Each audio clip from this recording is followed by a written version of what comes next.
Hello YouTube and welcome to Let's R. In this video, we'll look into how to import data and navigating through a data frame.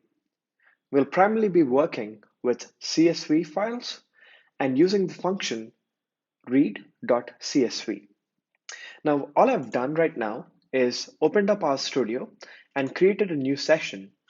Just go to new file and R script so that you have such an environment.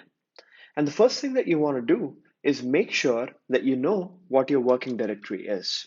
And in order to get to know what your current working directory is, just use the function get wd, get working directory, and press enter.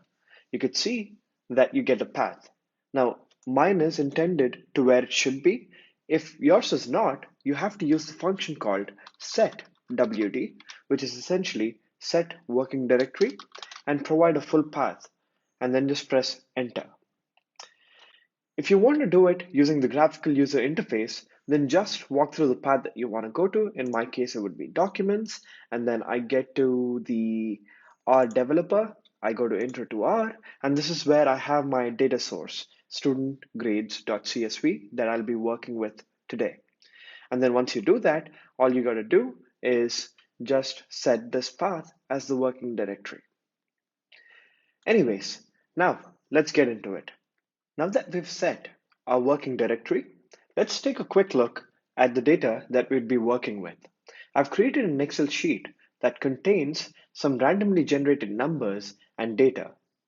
This is a hypothetical scenario, and you could use any dataset that you have or is available or create one. I've just used the rand between function to generate these numbers.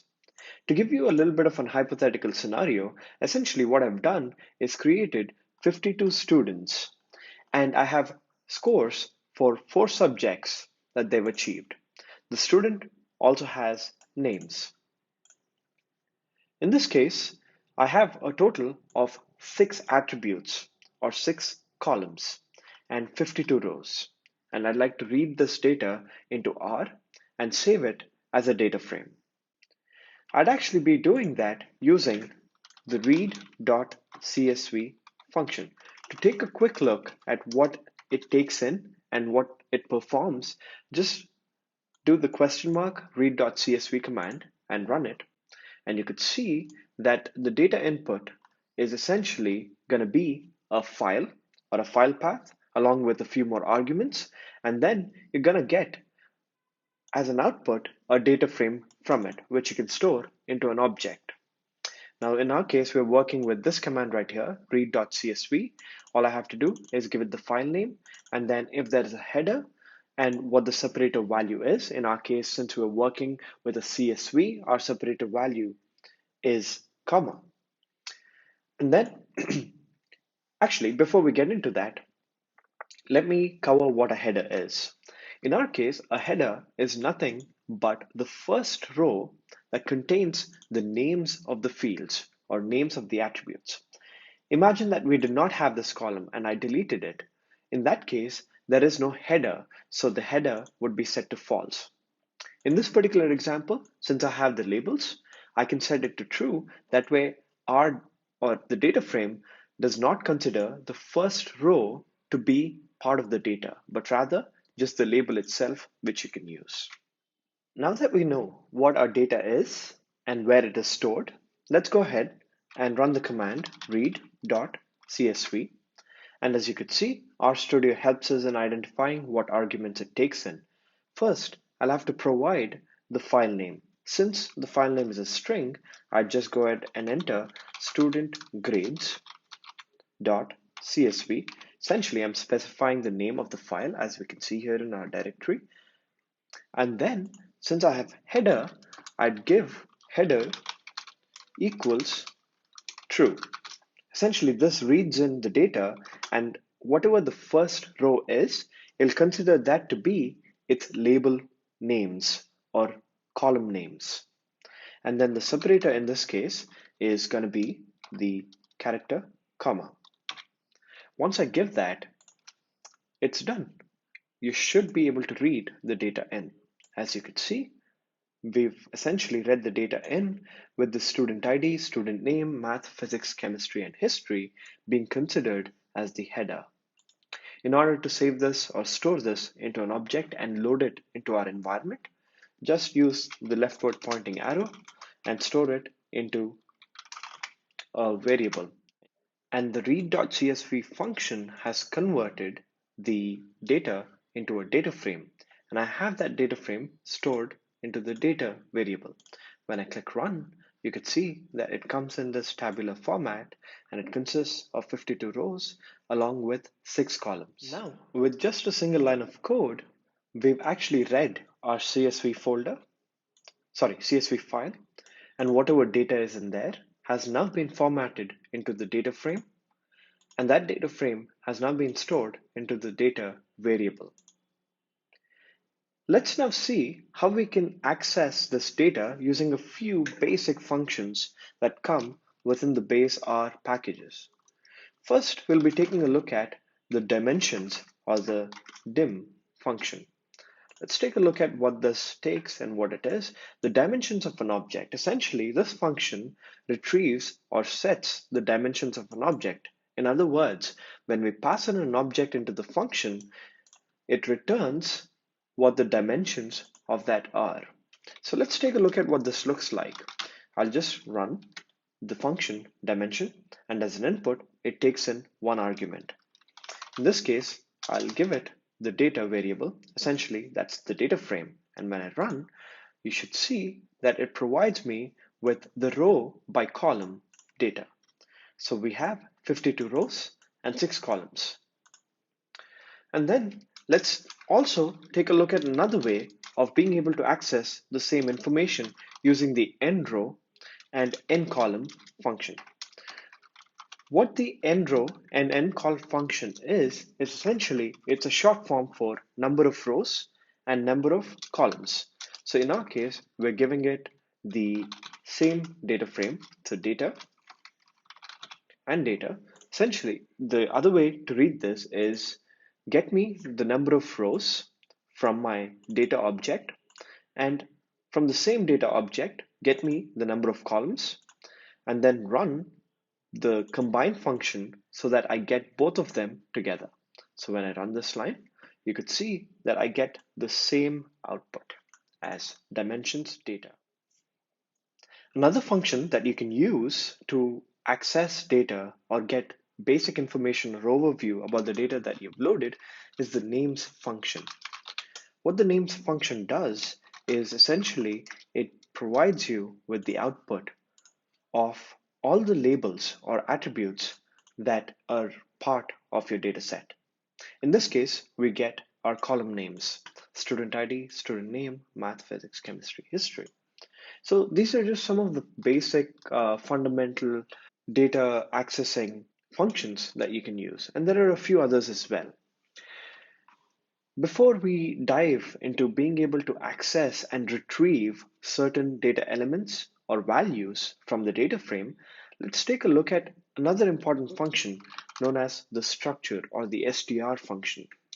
What this does is it provides a real quick overview of what the data source essentially looks like. So when I run this function, it displays the structure of the data frame.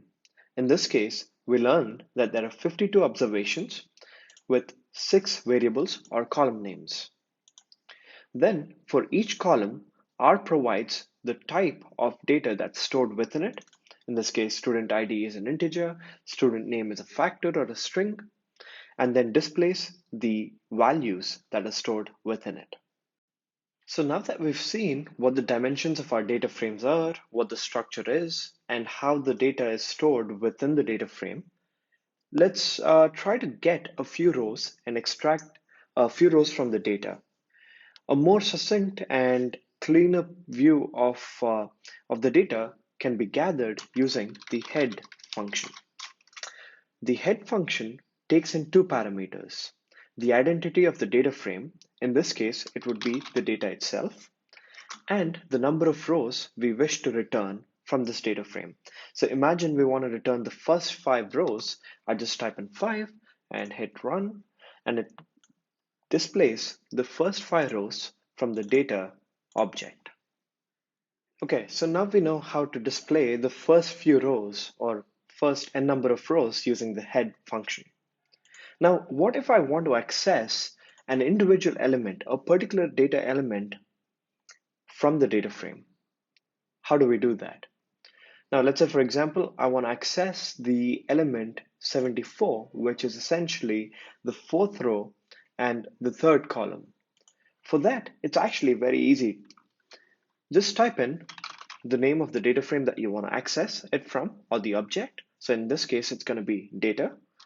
And then I use not the curly braces or the rounded braces, but the square brackets. The square brackets indicate that I want to access an individual data elements via the rows and columns function. And in this, I pass in the row, which is the second row, and the fourth column, because I want to access the, I wanted to access 74, okay, which is the fourth row and the third column. So I just pass in row number 4 and column number 3, and this should return the value 74. And that's how you access the individual elements based on the row and the column numbers. You use the square brackets, so just keep that in mind. Now, you may have another question. What happens if I don't pass in a value for either the row or the column? So let's try that out too. When I pass in no rows, so I'll leave the argument empty, and then I just pass in the third column. It just provides everything that's in column 3. And similarly, it is the same function for a particular row. So if I take out the column value and just given the row value and run this, I just get that particular element. So all the columns within row 2. So we've seen how we can use the row and column notation using the square brackets to access or view the data of a particular column. We can actually replicate the same result using the dollar notation. And the way we do that is by entering the data object or the data frame, in this case, data, and I'll just type in the dollar sign. And the moment you do that, you can see RStudio presents you with all the names of the columns that are available within the data frame.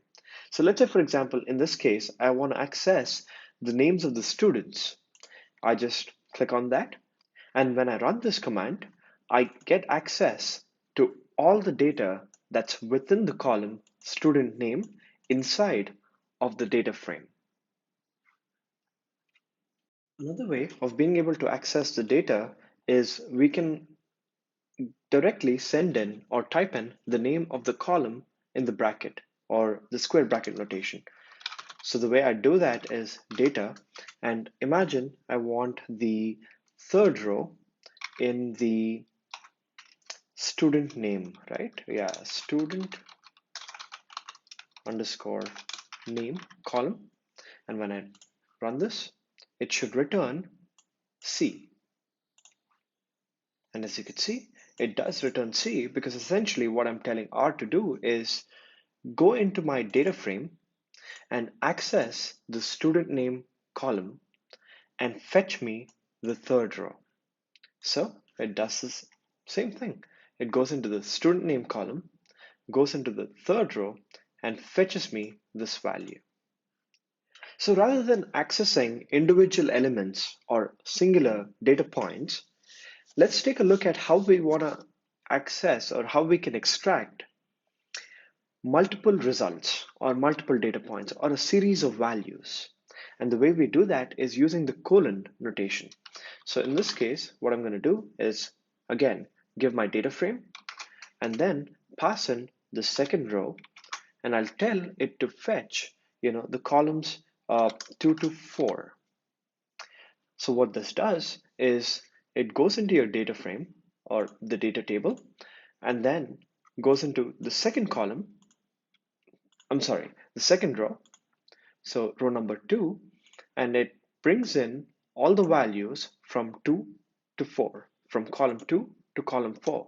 So in this case, it returns these values. It should return B, 88, and 67. So let's run this command. So you get that along with the names of the columns. So that's how you access the series of data. The same can be done with the rows as well. So I can ask it to fetch the row numbers 2 to 4 from column number 6.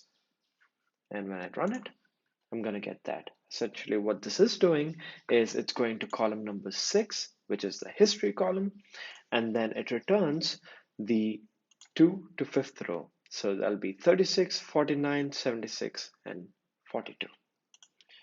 And we can combine both of them to be able to access series of data. So in this case, I'll just say 2 to 5 and 3 to 5.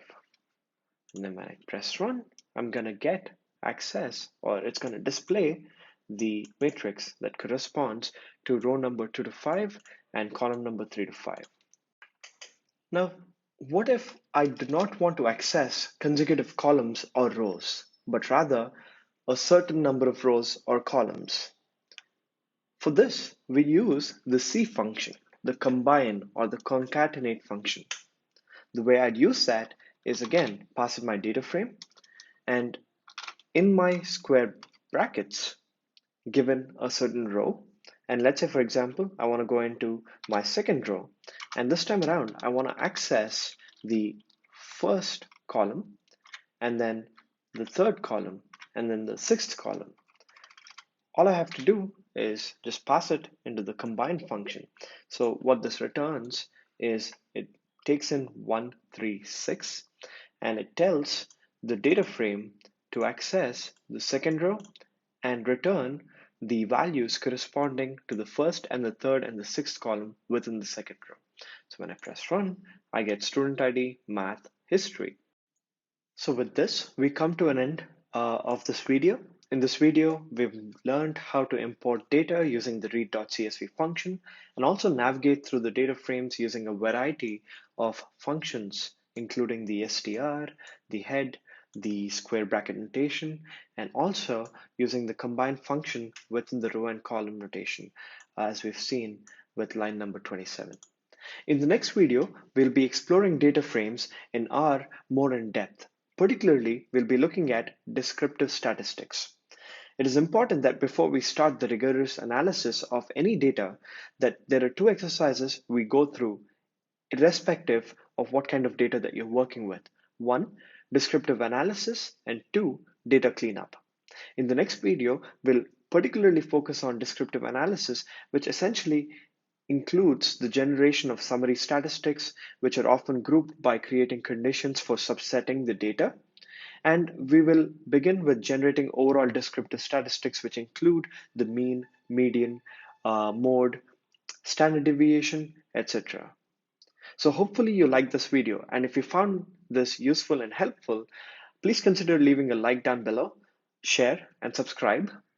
And if for whatever reason you did not like this video, there's always a dislike button, but please do leave in the comments below the reason for why you've not enjoyed it.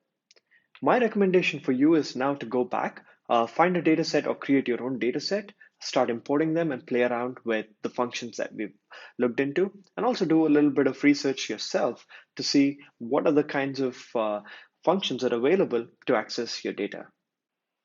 If you found this helpful, please like, share, and subscribe. Until the next video, take care, stay safe, peace.